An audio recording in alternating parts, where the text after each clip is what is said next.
We have big plans for 2023, and Mike Huesmann stops by to drop some transfer portal knowledge. Should be fun. You are Locked On Ole Miss, your daily podcast on the Ole Miss Rebels, part of the Locked On Podcast Network, your team every day.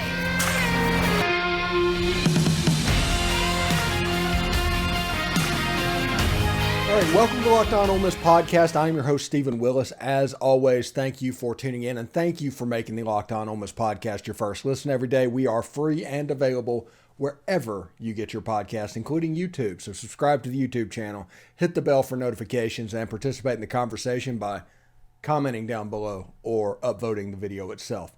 Anyway, today we're going to talk a little bit about the Ole Miss Lady Rebels. Coach Yo has done a fantastic job. I do not know a whole bunch about them. I'm just, much like you guys, starting to pay attention to them. But they're, 13-2 at the moment? They are 2-0 in the SEC. Their only losses are to a ranked Utah team and a ranked Oklahoma team, both away and at a neutral site. So Ole Miss is actually undefeated at home, I do believe, if I'm not mistaken about that. Let me look at that. Yep, that is absolutely the case. The Lady Rebs are led by Angel Bakers, averaging 14.6 points a game. Snutta Collins, 11.9. Madison Scott, 11.2. But this is the statistic that gives me a little bit of hope going forward about this team. Defensively, they're giving up 52.3 points a game, and they are scoring an average of 73, which means they are averaging winning by a little bit over 20 points a game. That's unbelievably impressive. And that is your introduction to this team. Coach Yo has done a fantastic job. But the reason that they are leading this show is because they were able to win in Starkville. And that doesn't sound like a huge accomplishment, but this is the first time since like 2007 that they have done that. 2007, that's when I left Oxford. So this is the first time they've won since I have not lived in that town. But even on top of that, what this represents is the reason this is the story.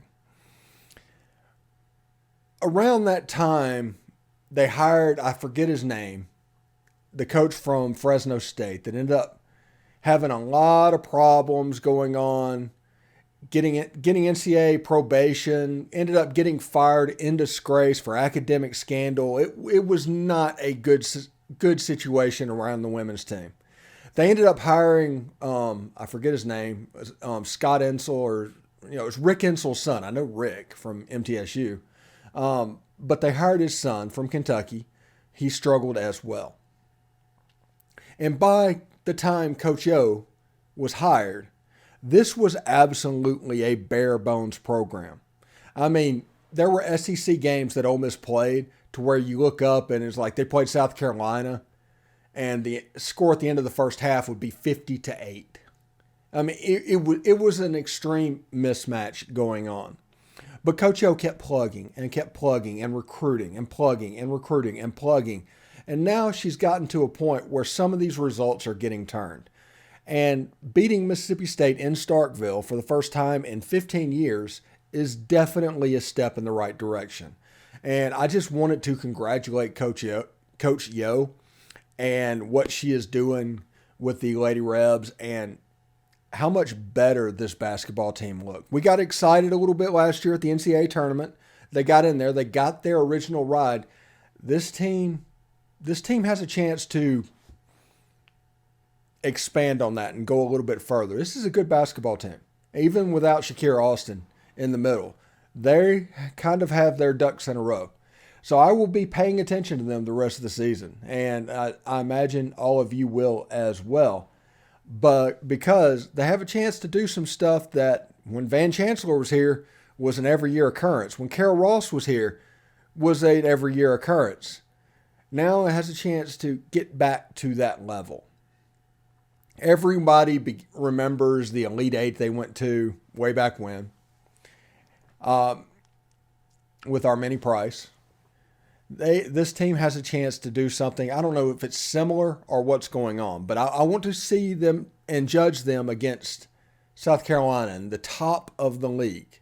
I want to see where they sit with those guys because they've proven they've gotten to the point where they are an upper middle of the pack SEC team when they were firmly at the bottom 10 years ago. So if you see Coach O, congratulate her. If you live in Oxford, go to the game Thursday against Vanderbilt. These girls honestly deserve your time, and this is actually a good basketball team. We'll see what Kermit Davis does going through their brutal 4-game stretch. But Tim Thomas will talk about the men's game against Alabama and going into the, Auburn game for the weekend, or maybe Mississippi State on Friday. We'll have him on Friday. So he'll handle that. But I wanted to take this opportunity to talk about Coach O and the ladies team. They're doing a, for lack of a better word, phenomenal job. And they're just kind of flying underneath the radar at the moment. Coach O, turns out, was a phenomenal hire. She was absolutely the right person to lead the basketball team. And they're getting pretty good. And I think we should all celebrate that and pay attention. I know on this show, this is mainly a football podcast. I know that.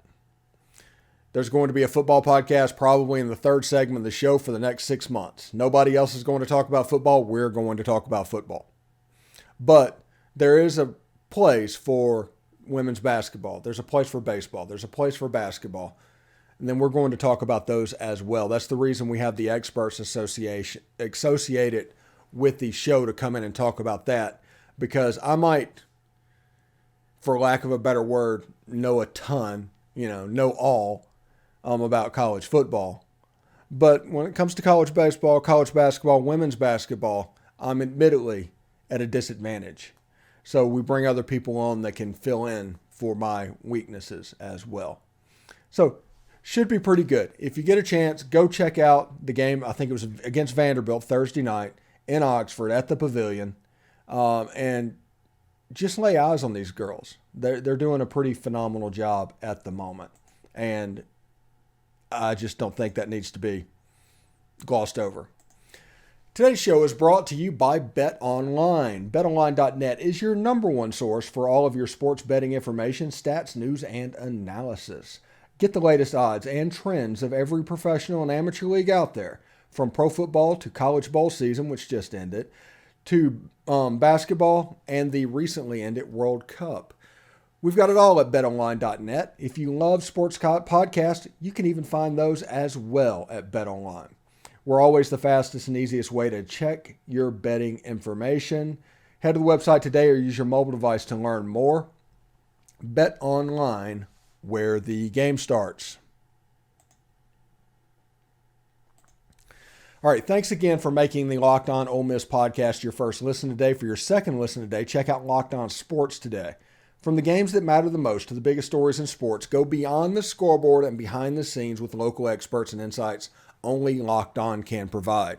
Locked On Sports Today. It's available on this app, YouTube, and wherever you get your podcast. All right. We're going into our second year. This is our anniversary show, our 1-year anniversary show, to where we've gained nearly 3,200 subscribers in the first year. We have big goals for the second year. Namely, we want to get to 7,000. That is our magic number that we're trying to get to by the end of 2023. 7,000 subscribers.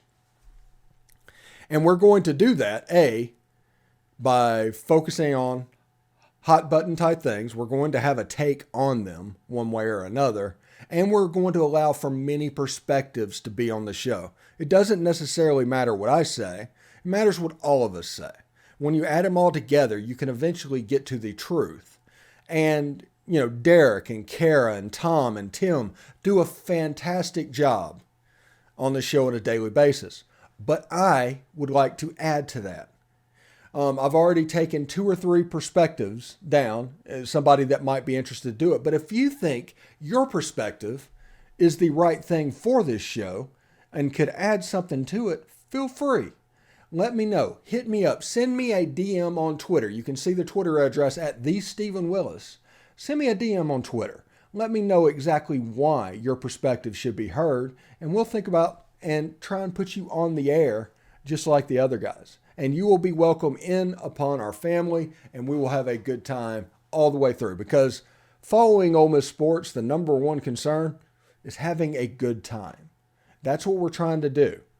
And people have fun different ways. They care about different things, but in the end, we try to make it fun for everybody. It doesn't matter necessarily what I say. It doesn't matter what any of our guests say, but they all have the right to say it. So if you have a perspective and you want to be heard, let me know. Reach out to me. Twitter handle @TheStephenWillis. Shoot me a DM. All right. Our subscriber count, we do want to get up to 7,000 subscribers by the end of the year. We also want to expand our merch catalog. Now, we are not currently in the merch business. We have, as you can see here, some special made stuff that we've gotten done. But this is how we are going to start the process. We have ordered, 10 or 20 embroidered polos, navy blue, with this logo on it. And we are going to give them to Kara, Derek, Tim, and Tom. We're going to take care of them because thank you for them for helping us. But we're also going to take the rest to be able to give giveaways on. Now, the size might not exactly be the right thing, but we would like to give away these polos to some of our most avid listeners. And we're going to do things like, hey, if you got the best story about your first Ole Miss game, you're going to win. So put them down in the comment section below. Or give me your best bowl memory, stuff like that. Those questions in the comments. Your story is going to be the thing that sets you apart. But we want to give away those polos and honestly give you something to wear and allow you to wear our logo out around the streets, because I think we're doing really cool work here. I think we're doing different work that is not necessarily available in other places. And, it's amazing not doing the news thing. That is my favorite part of this, is not actually doing the news. So perspectives and commentary is exactly what we do. That's all that we do. We're going to talk about the stories that are important to Ole Miss fans, but we're not going to ever break news. I might hear some stuff. People might send me some DMs. But if I find out some juicy information that was sent to me, I generally forward it to a reporter because I don't want it. Now, it's always good to know. It's always good to feel like an insider at time to time. But when it comes to news breaking, that's not something we want to do. And if you're expecting that, I don't know if I can help you, honestly. But this show has been a phenomenal vehicle for me. This 2-year journey, because we are at 2 years now, if you count the pre-locked on era of doing this. We went a year without making a cent. Now, we were able to do that because of planning and everything's going on. That's not important. But we needed to find the right vehicle. We tried the Rebel Walk for a little bit. We tried for whatever. And for whatever reason, no vehicle stuck. And then we got on with the Locked On family. And since then, it has taken off. And I don't think I can let you know exactly how much it has taken off. It's crazy. I'm expecting nearly 20 times as much than I did on our first month. That much growth. 20 times growth. And not just of a view count or anything like that. I'm talking about real tangible things that you live on. So thank you very much for that. And over the 6 months, it's going to be a little bit slower. It just always is. But football season's going to come. It always comes. And your favorite cocky Ole Miss fan will be back. And he'll be talking about stuff. And we're going to be talking about how Ole Miss football can reach their goals in the fall. That is going to be a segment that we talk about when we're not talking transfer portal or high school recruiting or spring practice. Every football piece will be, how can Ole Miss reach their goal? Because there's going to be some people that looks at Ole Miss's schedule in football in the fall and just look at it, oh, that's a 5-7 schedule. Well, first of all, not one time can you look at these things in January and tell how they're going to be in September. Period. If so, Tulane won 2 games last year. Tulane won 12 games this year. Largest turnaround in NCAA tournament history, or NCAA football history. You think in February they had any idea that that was possible? No, Michael Pratt was a good quarterback. Ty Spears, thank goodness he's gone, by the way. Great player. Do you think anybody projected 12 wins? No, they didn't. And that is just honestly understandable. When you look at these turnarounds, and turnarounds are happening so much quicker now than they used to, that you can't just point to the fall and say, well, this is going to happen. Oh, we play Alabama and Georgia, it's going to be hard. Yeah, we play in the SEC West. Every year is going to be hard. If you're a 9-win team, if you're a 10-win team, it doesn't matter if it's hard. You're still a 9 or a 10-win team. I think the hardness and the difficulty of the schedule only matters if you consider yourself a 6-win or a 7-win team, and you're teetering on that bowl game precipice. I think that is when schedule difficulty really matters, because as we see every year, everybody assumes that this team and that team is going to be really good. It never turns out like that. Everybody thought Texas A&M was going to be the bee's knees this year. Would they win 5 games? Some good players, but 5 games? I think next year some patience will be required. Anyway, in the next segment after this break, we're going to have Mike Huesmann, hopefully, we haven't recorded that yet, to talk about the transfer portal and everything that's going on there, some names to watch, some stuff like that. This will be our first time that we've had Mike on the actual show. He's done spaces before with us. We're not going to have we didn't have a space last night because we wanted to have him on today. And we'll see what's up with Mike. So anyway, stick around and we'll get right back with Mike Huesmann. All right. Thanks for making the Locked On Ole Miss podcast your first listen every day. We are indeed free and available wherever you get your podcast, including YouTube. Subscribe to the YouTube channel, hit the bell for notifications, and participate in the conversation by commenting down below and upvoting the video itself. I'm here with Mike Huesmann. He's the transfer portal czar. How you doing, Mike? Doing well. Yeah, glad to be here. It's first time on the podcast. We've done the Twitter Spaces before, but glad to finally see a face. Yeah, seriously. It is a lot of fun. Anyway, I've been talking over the last couple of days about the inevitable transfer portal reset that was going to happen after the bowl games ended.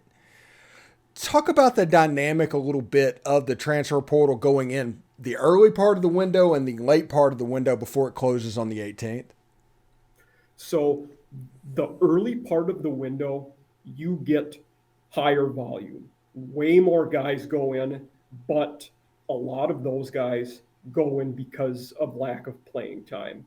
They're not seeing the field as much as they would like, and that's the facts of it. So if we're looking at an overall spectrum, percentage, probably 85% of the guys that will go in have already went in. But the guys that have yet to go in and will are oftentimes better players who are helping their teams more and looking for a fit that is going to help them in 1 or 2 years get to the NFL better. Sam Hartman's a great example of that. A guy waited till after the bowl game. He has 1 year left. He is, we assume he's going to Notre Dame. In any case, he's not going back to Wake. He's going to go somewhere that's going to give him a better 1 year audition for the NFL. Okay. So I think it's more guys go in early on, but guys who are going to be immediate contributors and have been playing more have yet to go in. And much of that centers around they're going to play through the bowl games, see how that goes, but they have to make that decision within the next week or two because of the practicality of you have to be enrolled for classes and the spring semester starts. Yeah. Well, let's talk. What are some names that you have that might be fits for Ole Miss moving forward into the second part of the window? So I think Joshua Cobbs is a guy to look for. He was a wide receiver from Wyoming, and we're hearing that the Rebels have a good chance to get him. He's a tall, big-bodied guy. Not quite as big as Marshall, but probably thicker. And at Wyoming, they don't throw the ball a ton. It's a different style of passing game, play action, more of your NFL style throws. But I think he's an outside fit if he goes to Ole Miss. I mean, he's not going to be that slot type guy that they look for. But on the outside, he is absolutely a P5 player somewhere. And then in looking at Ole Miss and the guys at the portal, I think the line and beefing up those both lines is where we're going to see more of their action. They're probably not going to go after a quarterback. I will say I may have been wrong early on. I thought they would for sure target a running back. I was pretty set from early on that Evans was going to go to the draft, which he now has, and that they would get a guy to complement Judkins. I don't know if that's a priority anymore. Maybe Lane likes who they have, whether that's Bentley coming back or he has another guy on the roster he likes. We're not hearing the running back position being guys they are after. Tight end wise, Blake Smith, who was at A&M, is a top-notch tight end. He could be a good addition. He's a guy who could fit almost any system. He end line, H-back, could play a lot of places, move him around. He certainly looks the part, and he's one of those guys. He won't just end up at a P5 school. It'll be a ranked team that's competitive where he's going to end up. And, you look at him size-wise, I don't know off the top of my head, but he would have to be between that 250 and 260 range. He's a thick-bodied guy who isn't super tall, but is tall enough. And at the O-line is where I think we see some of their, potential for the Rebels. A couple guys that I, had earmarked that they are still in that they could look at are John Campbell, O-tackle from Miami, Florida, and then Damian George, tackle from Bama, who is George isn't a fit everywhere. He's an absolutely mammoth of a person who is really good at downhill run blocking. And I think because of the way Ole Miss runs, he could work there. And then I was deliberate to say Miami, Florida for Campbell, because we have guard Caleb Schaefer, who was at Miami, Ohio, teammate with John Saunders, and one of the better guards left in the portal. I think he's a guy to watch for, and it wouldn't shock me if he ends up there. He has, other schools interested in him as well. Certainly go to a P5 school, but he's a guy to see. On the defensive side of the ball, I'm not sure. I wasn't on last week, even on the Twitter space. Did you talk about Joshua Harris at all? D-tackle from NC State? Yeah. Yes, perfect. A little bit. So, yeah, I think he's a great fit. Like he looks the part of the way their interior D linemen have been.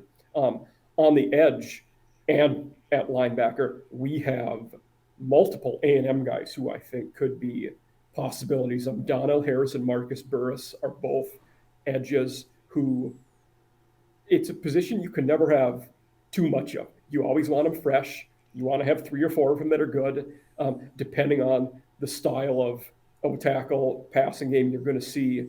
And they were both high recruits who left A&M like so many. I mean, they're a team who they've gotten killed in the portal this offseason. They've also killed it in bringing in guys too. So they've replaced almost as well as they've gotten. But obviously with bringing in Marshall and most of the A&M guys we're leaving are going to other major schools.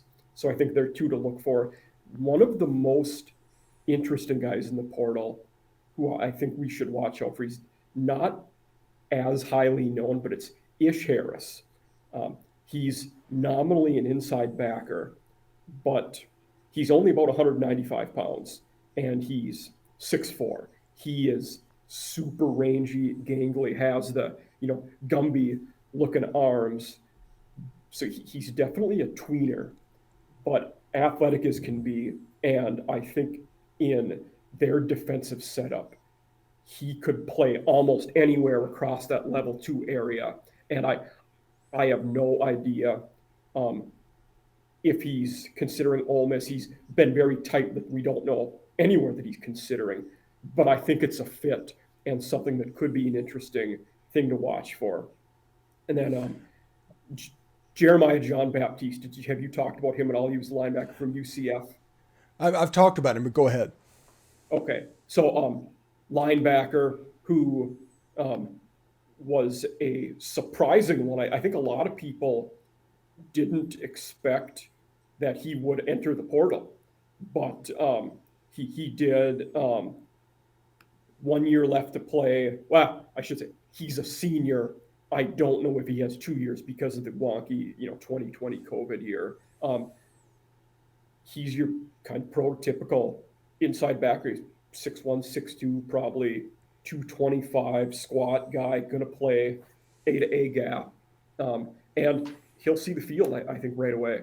The last guy on D who I think is one to look for that could be a big get across from Saunders would be J.D. Coffey, defensive back at Texas.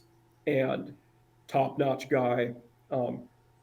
Most of the SEC Big 12 schools are going to be looking at him. But I think with the way Lane has utilized the portal, they'll be in the mix for him if they want him. And he could be a good instant contributor for them as well. All right. And I hate to blindside you because about 15 minutes before we started recording, Julius Welschof, the German from Michigan, went into the transfer portal. We know that Chris Partridge has a relationship up there with the Mason Blue, the defensive coordinator at Ole Miss. Do you know anything about that recruitment? Because a 6'7", 270-pound edge player seems like that's probably the ballpark they want to be playing in. In terms of his recruitment, I can't say I know much. As a player, he is kind of a unicorn. I mean, like we see with some of these players from foreign countries, he's extremely raw, but he has talent that is NFL caliber.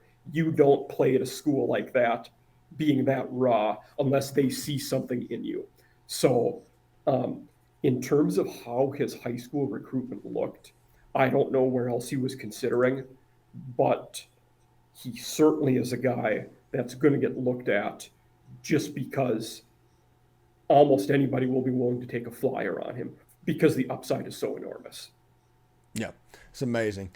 Thanks for making the Locked On Ole Miss podcast your first listen today. For your second listen today, check out Locked On Sports Today. From the games that matter the most to the biggest stories in sports, go beyond the scoreboard and behind the scenes with the local experts and insights only Locked On can provide. It's Locked On Sports Today. It's available on this app, YouTube, and wherever you get your podcast. Mike, thank you so much for stopping by today, and we have to do this again before the window closes in a couple weeks, man. Absolutely. I would be glad to. All right. Take care, bud. You too.